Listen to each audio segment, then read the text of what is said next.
ए मनना भी की मनना वाह, है सुभान अल्लाह। हाँ, मनना भी की मनना। ओ कदी मन लिया कदी मनिया हाँ, नहीं, वाह जी वाह। तेरे उस यकीन दा की फायदा वाह जी वाह, सुभान अल्लाह। कदी बन लिया ते कदी बनया ना।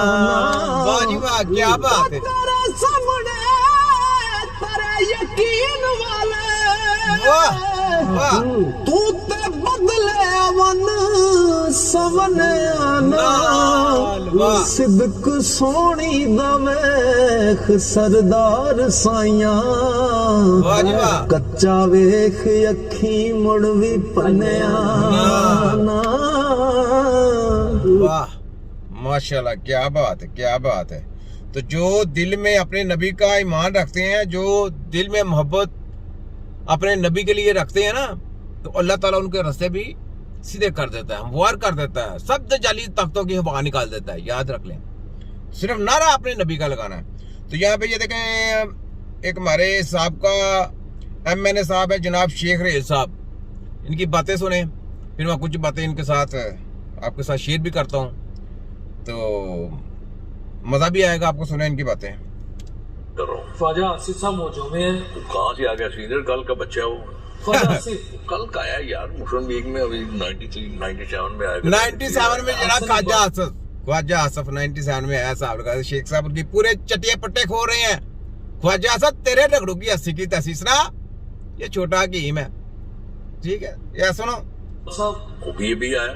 वो वाह, ये आसान इकबाल की बात करो आसान यार, इकबाल। मुस्लिम लीग नून के साथ थे, मियां नवाज शरीफ के साथ थे। राना सनाउल्लाह साहब एक शेख रह गया। साहब ये मियाँ नहीं है, ये लोटा है जनाब, इसको मियाँ साहब कह रहे हैं आप। मियाँ कहाँ है? वो तो जनरल जियाउल हक थे मियाँ, तो जनाब इसने अपना नाम है, ये तो ख्वाजा है जनाब। आपने देखा सारे ख्वाजा इकट्ठे किए हुए हैं, तो ख्वाजा ये बेसिकली ये ख्वाजा चेक करें आप, मेरी बात गलत नहीं होगी।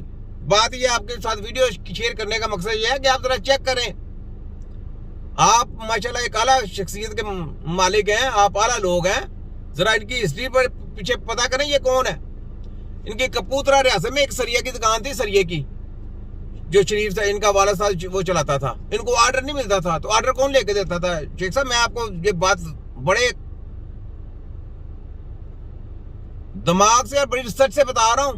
ऑर्डर इनको देते थे सर अब्दुल हमीद, कपूरथला रियासत के जो वजीर आजम थे, वो वजीर आजम थे उनके। तो ये जो शरीफ साहब है, ये उनके पाँव में जाके बैठते थे। तो उनका जो बेटा था ना, उसका नाम था मेजर दीवान अताउल हक। गुलबर्ग 11C3 में उनका घर था। ये नवाज शरीफ जो है ना, ये कौंसल का इलेक्शन लड़ने के बाद जनाब उधर जाकर उनके पाँव में बैठते रहे हैं, पाँव में बैठते रहे हैं उनके। उन्होंने फिर जाकर जनरल जियाउल हक से मीटिंग कराई इनकी गवर्नर हाउस में। उन्होंने कहा जी मेरी मीटिंग करवा दें जनरल जियाउल हक से। तो जनरल जियाउल हक जो थे वो राही थे, तो उनके साथ मीटिंग कराने के बाद जनाब ये आगे प्रोपेगेंडा पूरा करते रहे, ये फिर पाकिस्तानी अवाम को बेवकूफ बनाते रहे। तो ये जनाब इस तरीके से ये जो नवाज शरीफ आया ऊपर, इसको मियाँ कौन कहता है? ये तो गद्दारे वतन है, चरारे वतन है, ये चिलिस्टर है, चिलिस्टर, ठीक है। ये तो वो है जो पीठ के पीछे छुरा घोंपने वाली कौम है, याद रख लें, ये ऐसे हैं। सुने आगे। मैं कर रहा हूँ। ख्वाजा आसिफ साहब मौजूद में हैं। तो कहाँ से आ गया सीनियर? कल का बच्चा है वो। ख्वाजा आसिफ कल का आया यार, मुस्लिम लीग में अभी 93 97 में आएगा, 93 में आया। हसन इकबाल साहब वो भी आया। वो भी अभी आया। 85 की बात करो यार, जो मुस्लिम लीग नून के साथ थे, मियां नवाज शरीफ के साथ। राना सनाउल्लाह साहब एक रह गया। राणा सराला, वो पीपल पार्टी का, वो मुचलू, वो पीपल पार्टी का था, वो किधर आ गया? वो तो पहले पीपल पार्टी का, वो तो नवाज शरीफ को पहले गाली गलौज करता रहा, फिर बाद में उधर से छोड़ के जिसको ना बुड़की मार के उधर आके बैठ के उस शाख पे। ये तो वो फसली बटेरे हैं, फसली बटेरे जो इस शाख से उतरता दूसरी शाख में उतर जाते हैं, ये वो फसली बटेरे हैं। आगे सुने। गालियां लेकिन अब निकालता तो वो था, कहते हैं सीनियर रहनुमा। गालियां निकालता था। सीनियर कैसे? उम्र से सीनियर हो जाता उम्र था। से सीनियर नहीं होता। तो मेरी तो सबसे ज्यादा उम्र है। वाह क्या बात है, 2-3 साल ही छोटा हूँ बस। वाह जी वाह क्या बात है।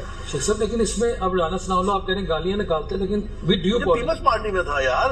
हाँ पीपल पार्टी में था, बिल्कुल। ना उस वक्त मन पापी था, तन पापी था, तो ये गल्ला भैड़ा कह के मुड़ के मैं जी मैं यार गलती। हाँ क्या बात है, यानी एक तरफ से वो बुरा बुरा बुरा भला कहते रहे हैं, यानी ये बेनजीर को, नवाज शरीफ टैक्सी टुक्सी सब कुछ कहते रहे हैं जरदारी की बीवी को और बिलावल की माँ को टैक्सी वगैरह कहते हैं। बिलावल सुन बिलावल, तेरी माँ को टैक्सी कहता रहा नवाज जी, और आज तू उनके साथ बैठा हुआ है, टैक्सी कहता रहा, और तेरी माँ के पीछे पीठ के पीछे छुरे घूमता रहा, कहता है ये तो मुल्क को तोड़ने वाली, ये तो वो है, और मुल्क को तोड़ने वाला ये नवाज शरीफ था, और तुम उनके साथ बैठे हो।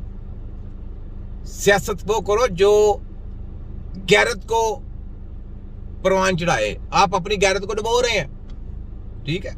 ऐसी जरा ध्यान से सोचा करें, ये सुने जरा बातें। थोड़ी होता है, बात तो बात रहते हैं, गूंजते रहते हैं, आपके फिजा में रहते हैं।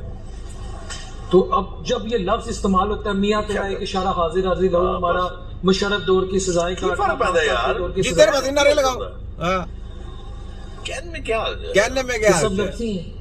कहने में क्या कहने में क्या। चलिए, अब आपको इस चीज का अंदाजा हो गया है क्या? कि ये सीनियर नहीं है, ये लफ्जी मैंने कब कहा है? मैंने ये कहा कि सीनियर लोगों में थोड़ा बुरा आया, बुरा आया है। हाँ। चले मैं ये एक ही रह गया बस, राणा तनवीर। राना तनवीर हाँ, साहब, वो है मियाँ साहब का साथी 85 का। हाँ। चले वो तो इस वक्त म्यूजिक को फेस नहीं कर रहे ना, उन पर बुरा वक्त नहीं है किस पे? राना तनवीर साहब पे। ये वो बता सकता है, मैं नहीं बता। बाजी चलिए, भी बात, वो सही बता बात, सकते हैं, आप नहीं बता हाँ, वो बेहतर अपने मतलब तो खुद बेहतर बजा सकता है, बिल्कुल सही, बिल्कुल सही। शेख साहब क्या बात है। नहीं, फिर आपकी हुकूमत इक़्तिदार में आ चुकी है, ठीक है, अलायंसेस बनते हैं, फिर सीनियर्स रहनुमाओं पे मुश्किल वक्त क्यों है? हुकूमत होती है जीतने वालों की। वाह जी वाह, क्या बात है। सर तुसी जीते हो, कोई परेशानी हाल नहीं होता। ना करें शेख साहब। हाँ हाँ, हारने वाले को कोई परेशानी हाल नहीं होता। कौन याद करता है यार?